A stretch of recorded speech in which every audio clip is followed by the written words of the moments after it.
Baik, kita sudah masuk di segmen terakhir pemirsa di Talk to News pada malam hari ini. Sebelum kita lanjutkan kembali perbincangan pada malam hari ini, kami ajak Anda untuk kembali melihat seperti apa situasi di Auditorium Kementerian Pertanian tempat berlangsungnya sidang dugaan penistaan agama dengan terdakwa tunggal Basuki Cahayapurnama atau Ahok. Sudah ada rekan Wahyu Seto Aji. Seto.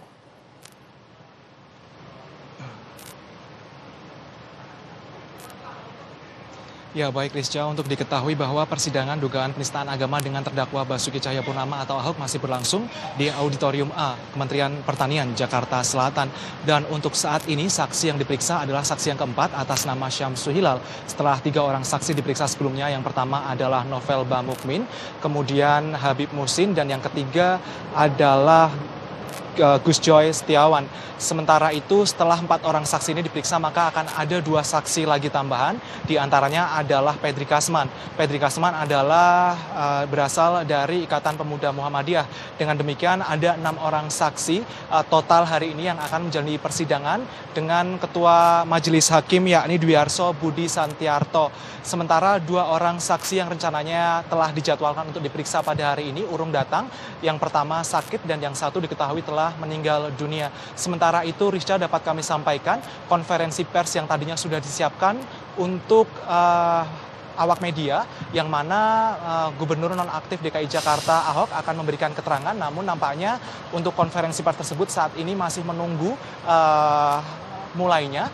Dan untuk keterangan arus kendaraan atau arus lalu lintas di sekitar lokasi tempat sidang yakni di Jalan RM Harsono sudah kembali normal dan kondusif setelah pada pukul 16 sore tadi jalur khusus Transjakarta atau busway telah dibuka kembali, karena memang pada siang hari tadi sempat ada 2 kubu dari pro dan kontra berkumpul di depan Kementerian Pertanian untuk berorasi terkait dengan pendapat mereka. Dan juga untuk saat ini kondisi lalu lintas sendiri cukup kondusif dan juga stabil, yang mana dari perempatan Jalan TB Simatupang yang mengarah menuju arah selatan ke Kebun Binatang sudah kondusif dan lancar, sebagaimana arah sebaliknya yakni dari Kebun Binatang Ragunan menuju RM Harsono untuk kembali menuju ke arah utara, yakni perempatan Ragunan yang bertumpu pada Jalan TB Simatupang. Untuk sementara itu yang dapat kami sampaikan langsung dari Auditorium A Kementerian Pertanian, Rizka. Ya baik, terima kasih Wahyu Seto Aji yang sudah melaporkan secara langsung dari Auditorium Kementerian Pertanian tempat berlangsungnya sidang kasus dugaan penistaan agama dengan terdakwa Basuki Cahayapurnama. Selamat bertugas kembali Seto. Artinya ini adalah mendengarkan keterangan saksi yang terakhir, begitu kalau tadi disampaikan 6 orang saksi, 3 orang saksi sudah didengarkan kesaksiannya dan saat ini adalah saksi keempat, kemudian saksi berikutnya dalam keadaan sakit dan satu lagi meninggal dunia, begitu ya yang disampaikan. Kalau Mas Daniel sendiri mungkin bisa disampaikan begitu ya kepada pemirsa, apa sebenarnya yang dipersiapkan dari kawan-kawan PP Pemuda Muhammadiyah ini sendiri dalam persidangan kali ini, selain dari mempersiapkan alat bukti yang memang sudah pernah disampaikan begitu dalam pemeriksaan sebelumnya? Tidak ada yang dipersiapkan, ya pada saat melapor itu saja. Jadi itu yang kita persiapkan. Kemudian artinya kedua, hanya mengkonfirmasi kembali betul, begitu ya apa yang saja. sudah dilaporkan Jadi, kemarin. Kemudian kedua, kita tentu menyampaikan pesan kepada teman-teman pemuda Muhammadiyah di seluruh Indonesia, bahkan juga termasuk yang lain, kemudian agar sepenuhnya, kami berulang kali itu menyampaikan, sepenuhnya serahkan pada proses hukum, kita kawal dengan baik-baik, karena banyak hikmah dari kasus ini. Hikmahnya tentu ini ada pembelajaran buat publik, bahwasannya apapun yang terjadi kita harus selalu bertindak atas nama hukum. Jangan mengangkangi hukum itu, jangan juga kemudian anarkis, karena justru perjuangan sebutlah mencari keadilan itu, ketika kita bertindak anarkis justru yang terjadi sebaliknya, kita tidak akan temukan keadilan itu sendiri. Tapi kalau kemudian kita konsisten menggunakan instrumen hukum yang sah begitu, dengan menggunakan alat-alat bukti yang ada, saya pikir usaha mencari keadilan itu akan bisa dihadirkan. Nah, beberapa kali advokasi yang kami lakukan misalnya terhadap kasus ketidakadilan, kasus penindasan dan segala macam, ketika kami gunakan jalur hukum itu menjaga marwah, bahkan menjaga marwah institusi yang mengawal itu, dan kemudian menjaga kehormatan kelompok yang menuntut orang-orang yang melakukan penistaan. Karena ketika misalnya kita melakukan tindakan anarkis, itu tadi justru memperburuk, memperhina bahkan kelompok yang tadinya awalnya niatnya baik, ingin kalau mungkin di menghadirkan atas permukaan tidak ada gejolak yang berarti begitu, tapi kalau dalam media sosial kita lihat loh, begitu banyak pro dan kontra dari masyarakat, artinya perang media sosial ini juga masih bermain kalau begitu. Saya debat sih tidak ada masalah. Itu bukti bahwasannya kita adalah negara demokratis ya, bukti bahwasannya masyarakat terdidik gitu. Artinya kalau perdebatan itu dibangun dengan argumentasi yang cukup, tidak saling memperhinakan, nah silahkan, bahkan harus kalau saya. Jadi yang jadi masalah ketika muncul fitnah, ada hoax dan segala macam. Nah, itu yang jadi masalah. Yang hari ini kan yang dikhawatirkan oleh banyak pihak adalah ketika rame fitnah, banyaknya hoax dan segala macam. Jadi bagaimana untuk mengimbangi media sosial ini tentu supaya kalau kami mendorong ya tradisi tabayun kalau dalam Islam. Kemudian kedua tentu ini masyarakat perlu diedukasi, terbiasa dengan kalau kami di kampus itu ya, kalau membaca sesuatu referensinya harus terang dan jelas, sumbernya dari mana. Nah, masyarakat itu jempolnya jangan mudah ini ya, share ya, apapun yang jelasnya jempolnya bertindak. Sekarang kan ini seperti mendekati kiamat kan. Kalau dulu tanda-tanda kiamat itu Mbak kan di dalam Islam itu ada ketika tangan ngomong gitu ya.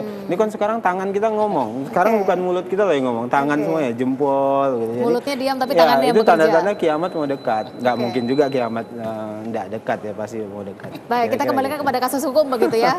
Bang Luhut, kalau Anda melihat ini, kalau nantinya begitu ya, para saksi ini juga banyak memberikan bukti-bukti baru sebenarnya di dalam sebuah persidangan. Apa yang akan terjadi dalam sebuah persidangan itu sendiri? Apakah memang bisa dinyatakan sebagai bukti yang sah atau seperti apa dalam hukumnya? Jadi yang pertama dari segi hukum acaranya, bukti seperti tadi yang buku kan yang disampaikan, memang yang benar atau sebaiknya diserahkan melalui jaksa, supaya nanti dia bisa menjadi alat bukti surat misalnya yang akan diajukan oleh jaksa. Karena dalam persidangan ini kan sudah diatur hukum acaranya, jadi nggak bisa lagi menyimpang.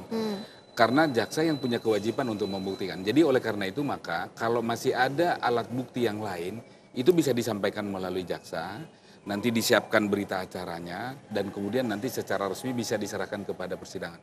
Itu yang pertama. Nah yang kedua, tentu semakin banyak alat bukti, kan semakin besar kemungkinan kita untuk mencapai kebenaran. Kan daripada sedikit kan gitu, itu teorinya. Walaupun tadi harus diingat bahwa hukum pembuktian di kita itu tidak kuantitatif tapi kualitatif. Satu belum tentu sama dengan satu, tapi bisa satu sama dengan 10. Karena klausula sah dan meyakinkan itu. Nah yang ketiga tadi yang disampaikan Bung Daniel itu betul. Saya kira karena memang ini sudah masuk kepada hukum, maka mari kita jaga independensi dari peradilan ini. Dan sebenarnya dalam kekuasaan kehakiman ada diatur bahwa begitu hakim sudah mengadili satu perkara, orang nggak boleh lagi sebenarnya mengomentari, apalagi nanti ditengarai itu menjadi mengintervensi. Nah, kalau itu sampai terjadi itu pidana di dalam Undang-Undang Kekuasaan Kehakiman. Berarti apa yang kita lakukan saat ini tidak boleh dong sebenarnya? Boleh. Secara umum sebenarnya masih diperbolehkan. Masih diperbolehkan, tapi secara khusus itu bisa dianggap contempt of court itu ya, semacam itu. Nah, dalam konteks itu juga soal live dan tidak live itu. Jadi jadi orang, makanya kan di dalam persidangan itu kan hakim begitu masuk orang berdiri kan gitu kan. Betul. Terus begitu duduk. Orang nggak boleh berisik, kalau berisik bisa dikeluarkan gitu.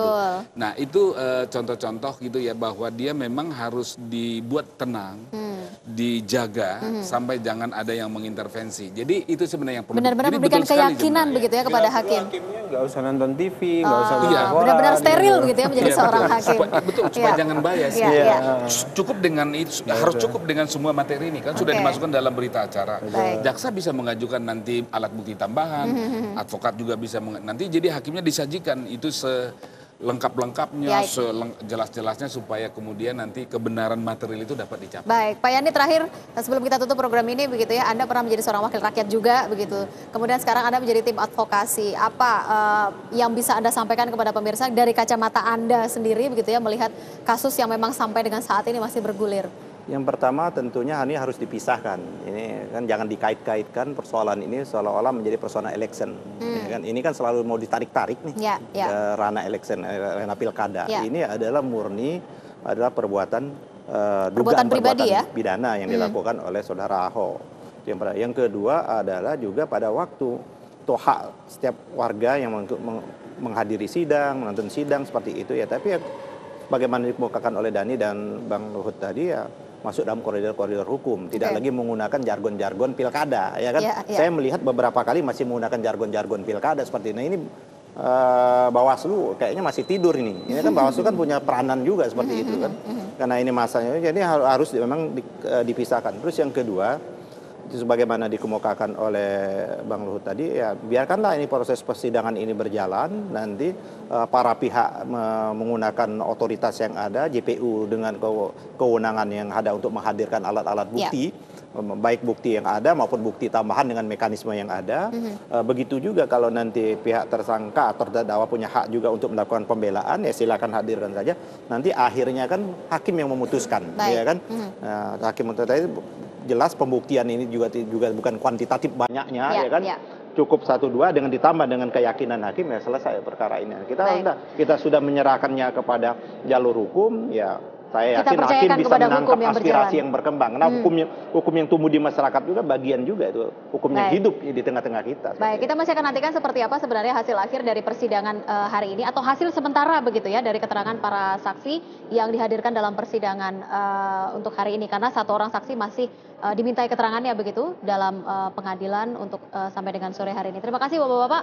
Nanti kita akan nantikan kembali seperti apa proses kelanjutan persidangan untuk kasus dugaan penistaan agama ini sendiri. Dan pemirsa, kami harus akhiri Talk News pada malam hari ini. Kita akan ikuti seperti apa gelaran atau persidangan kasus dugaan penistaan agama ini sendiri. Saya Rizky Indah pamit, selamat malam.